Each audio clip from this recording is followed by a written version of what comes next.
Olá, tudo bem com você? Que a graça e a paz de nosso Senhor Jesus esteja em sua vida. Pois bem, hoje estarei dando continuidade com a minha exposição, o Evangelho segundo escreveu Lucas. Hoje estarei entrando aí no capítulo 21. Interessante, o capítulo 21 ele começa com a oferta da viúva pobre.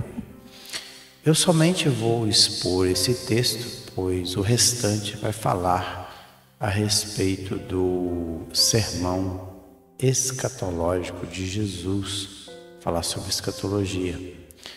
E depois eu quero falar somente sobre esta parte.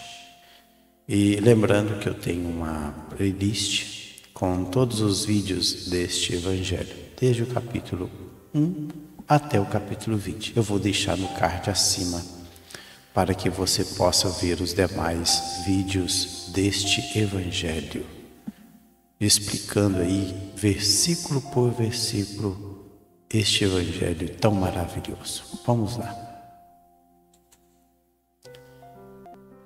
Está aí. A viúva pobre. Na verdade, é a oferta da viúva pobre. Olha só, estando Jesus a observar, viu os ricos lançarem suas ofertas no gasofilácio. Veja que Jesus ele era um profundo observador das coisas. E é isso que nós devemos ser. Observadores, sempre estarmos observando como as coisas operam. E Jesus fazia isso. Ele estava ali próximo, ali do templo, no templo, na sinagoga, nós não sabemos, aqui não diz exatamente onde Jesus estava. Tem uma passagem que provavelmente é uma passagem paralela a esta de Lucas, que está em Marcos capítulo 12. E estando Jesus assentado defronte à arca do tesouro, observava a maneira como a multidão lançava o dinheiro na arca do tesouro. E muitos ricos depositavam muito. Interessante aí a passagem de Marcos. Diz que depositavam muitos. E aqui diz que ele é mais resumido. Lucas ele diz que Jesus observava. Aqui também em Marcos, nessa passagem de Marcos, fala que ele observava. Observar aqui é anablipo, é olhar atentamente. E ele viu os ricos aqui, ricos é plúcios, plúcios é abundante, que tinha em abundância, tinha sobrando. E gasofilácio aqui, a palavra gasofulakion, gasofilakion era o repositório de tesouro. É um recipiente usado para que as pessoas pudessem depositar as suas ofertas. Interessante que José ele fala dos tesouros do pátio das mulheres no templo de Herodes. No Novo Testamento, próximo ao tesouro, parece ser uma referência ao receptáculo mencionado pelos rabinos, ao qual estavam ajustados 13 baús ou caixas. Interessante. E onde era colocada voluntariamente as ofertas para o serviço e o sustento. Serviço do templo e também para o sustento dos pobres. Então esse é o lugar onde as pessoas depositavam. Então, segundo Herodes, alguns rabinos, eram 13 baús ou caixas e eram colocadas para que as pessoas pudessem depositar as suas ofertas. E Jesus estava próximo desse lugar, assentado. Lucas, ou melhor, Marcos diz isso, que Jesus estava ali próximo, observando.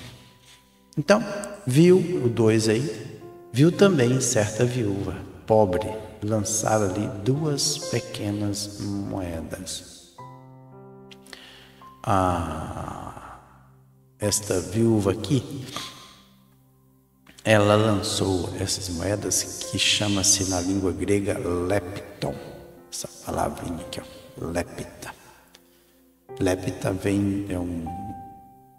é um substantivo, é neutro, e significa uma pequena moeda de bronze, equivalia à 8ª parte de um asse. Então era coisa assim, ínfima. Era 2 pequenas moedinhas de bronze ainda, nem de prata era. Imagine de ouro, né? De prata. E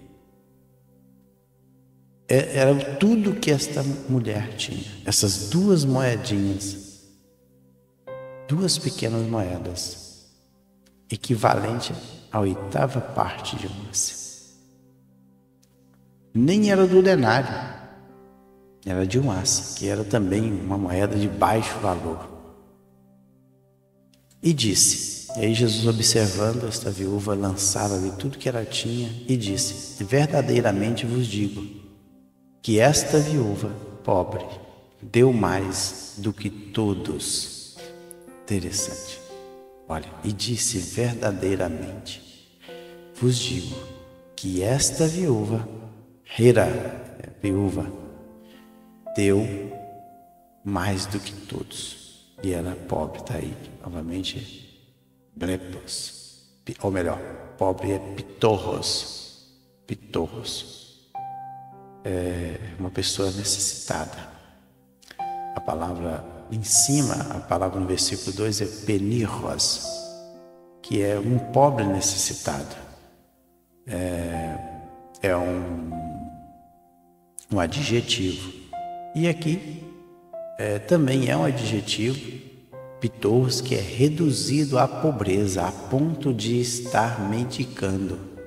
Então, esta palavra usada aqui por Lucas no versículo 3 é pitorros, que é uma pessoa que é reduzido à pobreza, estado de mendicância.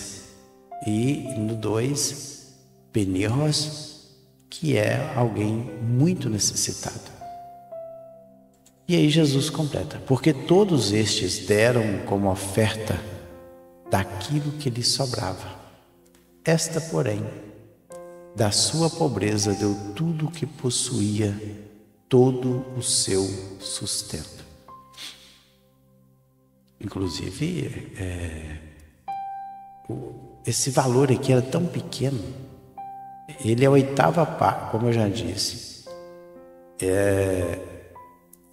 Ela é a 8ª parte de um asse. Jesus, certa vez, não se vendem 2 pardais, alguns pardais, por um asse. Para você ver. Por um asse. Então, o dinheiro que esta viúva tinha aqui, ela não dava nem para comprar um pardal, nem um pardalzinho para ela. Não dava para comprar. Era a 8ª parte de um asse. Então, veja que por isso que o termo usado por Lucas aqui é uma pessoa totalmente dependente, reduzido à mendicância, totalmente necessitada. Mas ela resolve dar aquilo que ela tinha. Ou seja, não tinha mais nada. Não tinha mais nada. Porque todos estes deram como oferta que é doron, que é presente, daquilo que lhes sobrava. A palavra grega sobrava aí, esse verbo pereceu. Pereceu é ter em excesso, exceder. E esta, porém, novamente aí, ele usa agora, tem aí um substantivo, esse substantivo pobreza aí, ó, a palavra pobreza aqui, que é um substantivo, que é husterema, essa palavrinha aqui, ó. Esta aqui, ó, grega, vem da raiz, aqui é usterematos, é um substantivo genitivo singular neutro, e vem de usterema, que é deficiente, aquilo que está faltando. Ou seja, ela tirou daquilo que faltava para ela. Ela não tinha sobrando, estava faltando para ela. Ela tirou daquilo que faltava, da sua necessidade. E diz aqui que é todo o seu sustento. Aquilo pela qual ela precisava. E ela deu. Por isso que Jesus, olha, esta mulher, esta porém, que deu da sua pobreza tudo o que possuía, todo o seu sustento, é a oferta mais valiosa. Sabe por quê? Porque ela deu de coração, ela deu de alma. Aqueles outros deram porque estava sobrando, mas essa aqui deu porque ela amava, ela no seu coração, ela tinha esse desejo ardente de ajudar o próximo, ajudar. Porque ali, naquele gasofilácio, as ofertas eram para ajudar os pobres e também para a manutenção do templo. Então ela dava de coração. O interessante é que lá na carta de Paulo aos Coríntios, na segunda carta, no capítulo 9, diz o seguinte, olha só,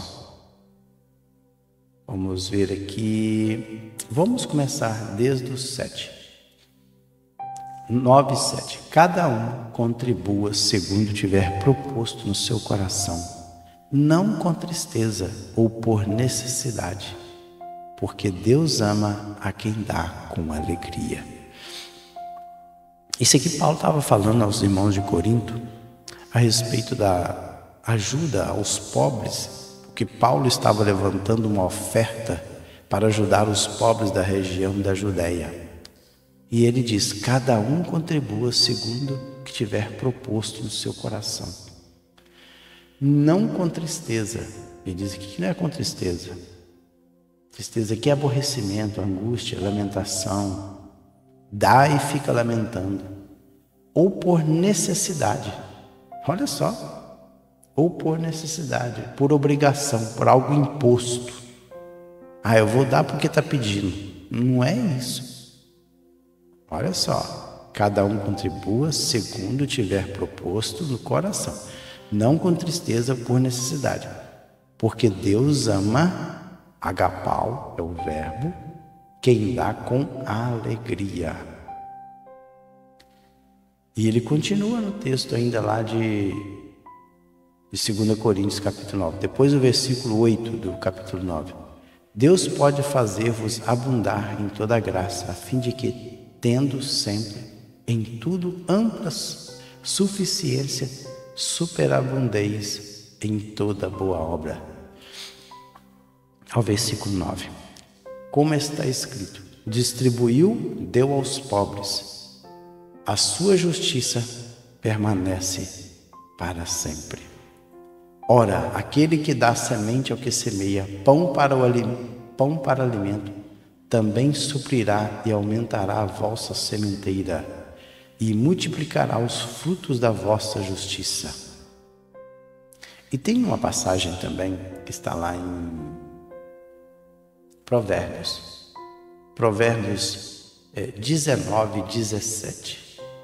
Quem se compadece do pobre, ao Senhor empresta, e este lhe paga o seu benefício. Olha só.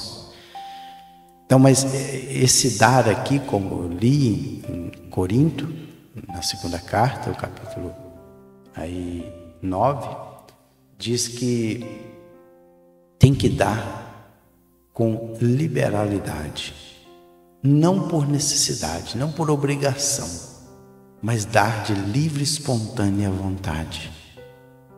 E com certeza é isso que aconteceu com esta viúva pobre, essa viúva necessitada.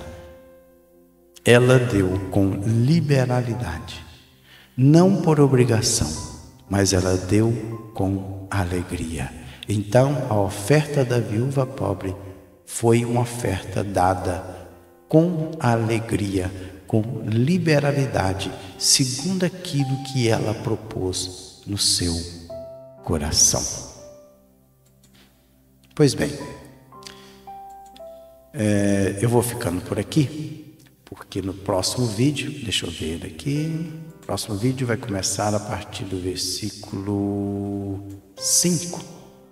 Jesus prediz a destruição do templo e de Jerusalém. Então, a escatologia aqui é para o cumprimento nos dias de Jesus, depois de Jesus, da morte de Jesus, no ano 70. Então, no próximo vídeo, eu estarei falando sobre aí o sermão escatológico de Jesus, quando aconteceria o cerco de Jerusalém e também a destruição do templo de Herodes. Esse é o assunto para o próximo vídeo. Fiquem todos na paz do Senhor Jesus.